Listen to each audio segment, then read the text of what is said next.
The Bible and the Book of Mormon are both witnesses of Jesus Christ.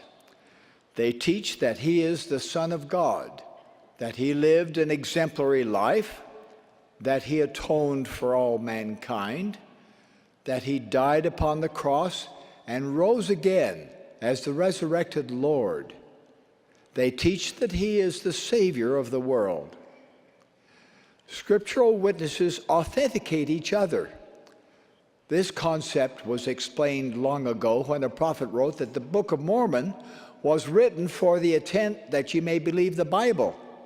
And if you believe the Bible, you will believe the Book of Mormon also. Each book refers to the other.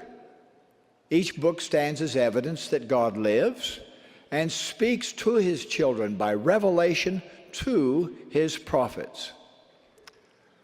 Love for the Book of Mormon expands one's love for the Bible and vice versa.